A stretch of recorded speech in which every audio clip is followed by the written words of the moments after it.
Hello and welcome. This is your Wish Upon a Star Lunar Horoscope for Wednesday, January 20th, 2021. Happy New Year. The first quarter moon is a waxing half moon, and during the January 2021 cycle, the growing half moon occurs while transiting to the third mansion of the moon, and that's going to be at 9:02 p.m. We're using Universal Time Coordinated and Tropical Astrology. Luna's activation of Lunar Mansion number 3 during a waxing half moon at 50% light is potent for performing projective magic spells and rituals. Match of the moon number 3 is in effect from mid-morning of January 20th, that's at 10:15 a.m., until early in the afternoon on January 21st at 12:18 p.m. With the waxing half moon occurring in Taurus at 9:02 p.m., again UTC, Lunar Mansion number 3 is magically activated at the exact time of the first quarter moon in Taurus. I'm Pastor Rosemary, the Astrology Angel. I'm a Rosicrucian seer, biblical astrologer, Christian psychic, and Gnostic mystic. And this is a Readings by Rosemary angelic transmission. The Astrology Angel magical invocations and horoscope prediction method which we teach should be used with all mindfulness, since powerful forces of manifestation are unleashed. This is intended exclusively for entertainment purposes. Now, Luna will be in Aries at 25 degrees 42 minutes and 51 seconds, moving into Taurus at 8 degrees 34 minutes and 17 seconds. So that's the range of Lunar Mansion number 3. Now this waxing half moon will become at 50% light when it's in Taurus. So that's the area, the portion of this Mansion of the Moon number 3, because Mansion of the Moon number 3 encompasses a portion of Aries and a portion of Taurus. But for this moon, it's for Taurus. But understand that generally this mansion can handle the energies of both Aries and Taurus. Now, how does that work? Okay, the way it works is that we're using this specific star. So we're going to give you the specific star, and then we're going to give you later on the specific planetary attributes for that portion. And this mansion is sort of based on this specific star. Some of which you'll find out that some of these, because the astrology, the constellations used to be different. Like Leo used to be bigger and encompass Cancer, and like the rear end of Leo used to be in the mane of Leo. So it's gotten a lot smaller, okay? Because they've chopped it up into more pieces, okay? So that's why it's like that. Also, part of Scorpio, the claws of Scorpio, the horns of Scorpio used to be, or what used to be the horns or claws of Scorpio, and now is the scales of Libra. So you understand, because Scorpio used to be bigger, Leo used to be bigger, because these were the 4 corners. These are the 4 cherubs they talk about. The 4 angels. This is fire, water, air, and earth. The 4 characters of H.O.A.F, and any permutation thereof. So this is from, Leo is the Archangel Michael, and Scorpio is the Archangel Gabriel, because it's water, and fire is for Leo. And for Earth, it's Taurus, which is Archangel Uriel. And for the Archangel for air is Raphael. So understand that they used to be bigger because they were the main 4 quarters, and then they kind of got sectioned up, into different pieces. So that's why, but we're going to give you the exact star coordinates, and we're going to talk about what could be used for Taurus, what can be used for Aries, and what's used specifically for the star that has to do with Lunar Mansion number 3. So that should make that clarified to you. All right. Now, these coordinates of 25 degrees of Aries to 8 degrees of Taurus are according to Abraham. Now, the star to wish upon inside the third mansion of the moon, Alcyone, is named Alcyone, that dwells in the Pleiades, or called also the 7 sisters, also named as the many little ones, according to Christopher Warnock. As the angel of Tauri, who is named Amixiel, to bring all excellent belongings, effects, and properties to you, and possessions, that kind of thing. Sorceresses and sorcerers create representations to bring harmony, adoration, and affection betwixt a husband and a wife, to voyage securely on the world's oceans, to bring the alchemist praxis to achievement and attain the great work, especially those employed by fire, to strengthen detention centers so that the detainees' internment is fortified, and to pursue wild games in the wilds, to persuade Amixiel to grant you the acquirement of all superior holdings. A rendering of a woman sitting down, raising her right hand and holding it above the top of her head is recommended by Warnock. Agrippa describes that the third lunar mansion as being named H.O.A.F or Athore, recommending supplications toward Amixiel to bring auspicious treasures in every richly privileged effect, using the icon of a woman who is luxuriously attired, raising her arm and hand above her head, on the right side languishing in an expensive chair.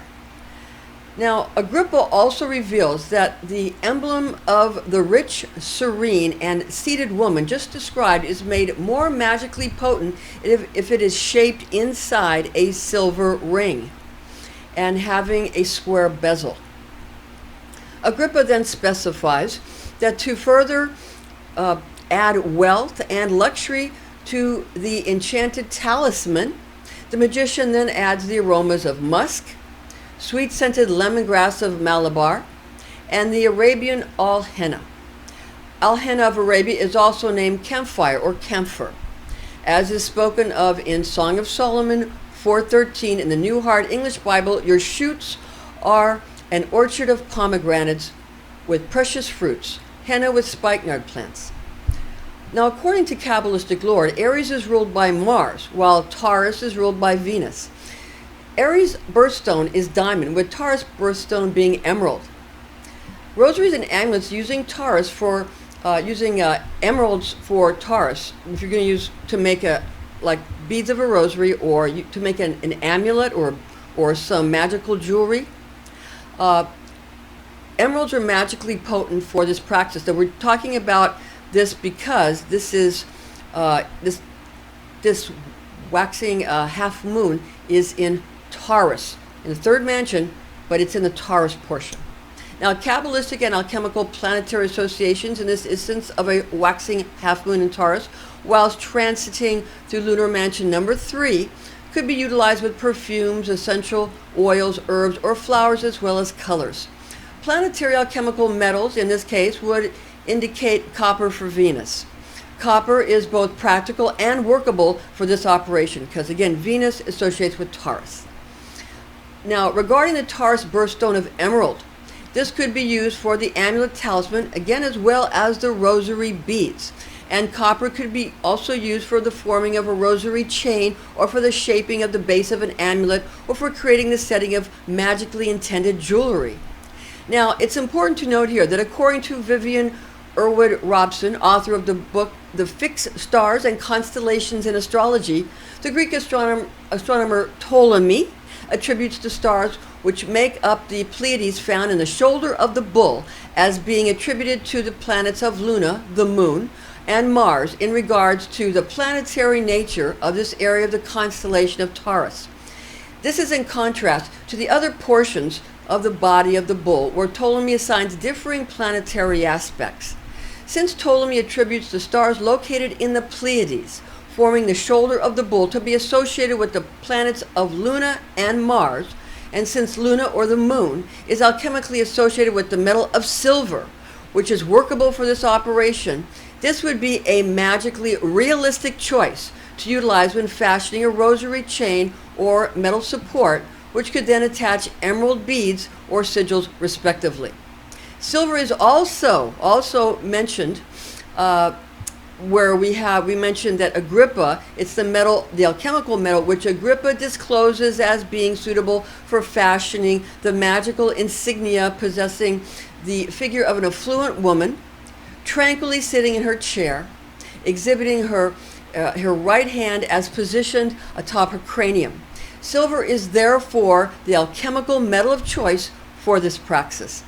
Other Kabbalistic correspondences for lunar mansion number 3 are as follows. Remember, for Tauri, the star to wish upon, it's also called Alcyone. One name is Tauri, the other name Alcyone. same star. Now, so again, other Kabbalistic correspondences for lunar mansion number 3 are as follows. The moon in Taurus provides qualities of decisiveness, determination, passion, wildness, and spiritual sanctuary. Also said to be seekers and obtainers of creature comforts regarding their instinctive nature. Planetary archangel for Luna, or the moon, is Gabriel. God is my strength, power of God, and a messenger of God. Not the messenger of God, who is Raphael, but a messenger of God, Gabriel. Zodiac angel for Taurus is Asmodel, whose divine tone is I have. Tarot card for Luna, or the moon, is the High Priestess.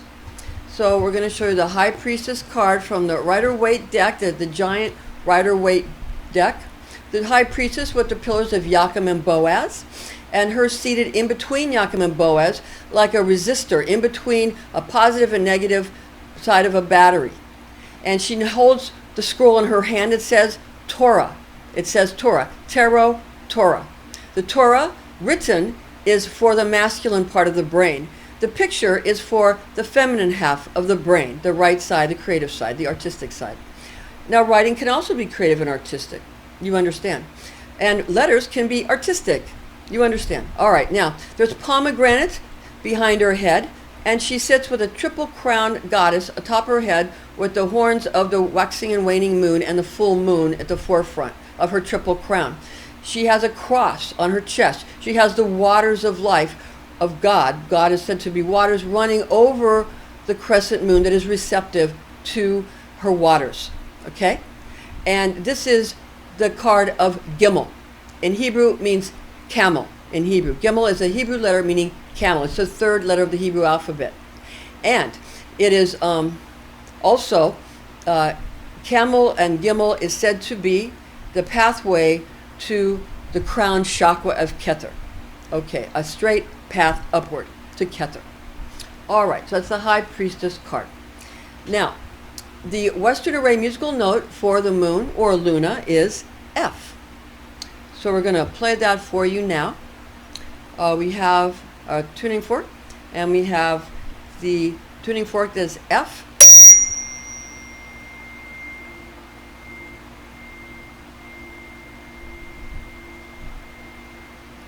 So the tone of F plus the High Priestess card are invocative for the moon and for the High Priestess, for the moon.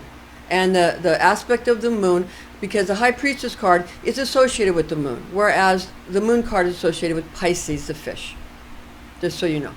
So the High Priestess is a higher frequency having to do with the moon, okay? And it is not a zodiac correspondent. It is a planetary correspondence. Okay. And also, we have the tarot card for Taurus is the Hierophant card. So the Hierophant card is like a high priest, and he has his 2 monks sitting to attend him, much like an altar boy, or 2 monks used to attend the high priest, and the Hierophant is the high priest. Okay? Presiding over. So we have the High Priestess is number 2, and number 5 in this tarot deck is the High Priest, the Hierophant, and number 2 in this tarot deck is the High Priestess. Some tarot decks have the numbers slightly different because some have the Fool at the end, while some have the Fool at the middle. Some don't have a 0, some do. You know, these kinds of things. They're given to you in different patterns so that you will seek. Everything's always 2 numbers off, like the numbers 10 and 12 for the metric system and the English system. We use a foot, 12 and 10 is to keep you seeking because there's 2, which one's right, that kind of thing. And also, if you look at like the month of December, Deca is 10, but yet the month is number 12. That's to keep you seeking, which is right. 10 or is it 12?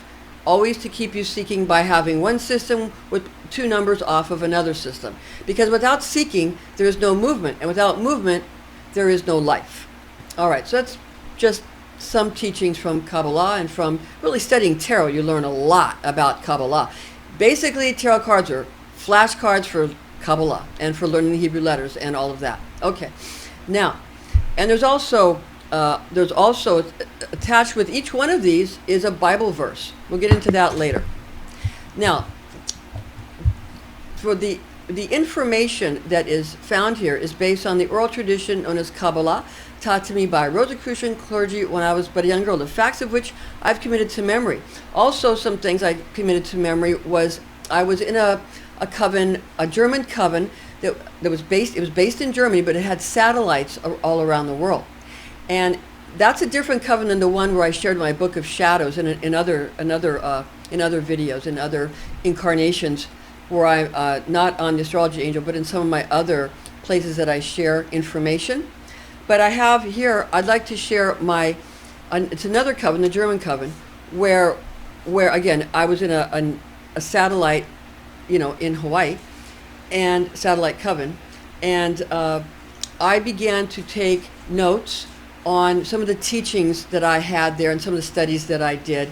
And I started my Star Magic Grimoire. Then you see how the goddess Isis on the front here. So my Star Magic Grimoire, I have some diagrams. You can't see it too good because the pages are washed out, but if I turn it a certain way, you can see it in the light. See, I have some diagrams, and I have a lot of writing in here. And I'm complete. I started in 1988 when I was in that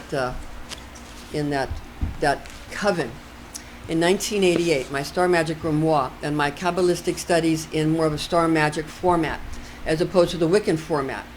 And I'm now adding to that book. I'm trying to put it out on the internet in blogs and in video form. So I'm doing that with my Wiccan Book of Shadows and with my Star Magic book, my Star Magic Grimoire. I'm doing that here, and my other one is in another incarnation. All right. Now, the reference books that we're using are also Mansions of the Moon, A Lunar Zodiac for Astrology and Magic by Christopher Warnock, illustrated by Nigel Jackson in 2019, that has an ephemeris from 2019 to 2033. Also have 3 books of occult philosophy, the Llewellyn Sourcebook series by Henry Cornelius Agrippa of Nettisham in 1533, translated by James Freak, and edited by Donald Tyson. He annotated and edited. That's Donald Tyson, 1993. I have a lot of Donald Tyson's books. He has one, which I have, which talks about having your Kabbalah based on Mercury rather than the sun, which is very interesting, and he gives a point as to why he thinks that's actually the correct one to do. Mercury rather than the sun. Now, the Fixed Stars and Constellations in Astrology is the book authored that I referenced. That's another reference book authored by Vivian E. Robson, and he has a Bachelor of Science in 1923, and his book was published by the American Federation of Astrologers, Inc., and his design cover was by Jack Capola. Okay, so those are the reference books we're using. Thank you for joining us, and we'll see you next week. We're doing all 4 quarters of the moon and all 4 quarters of the sun, and the lunar eclipses and the solar eclipses. So we'll see you again very soon. Thank you for joining us, and join us again next time.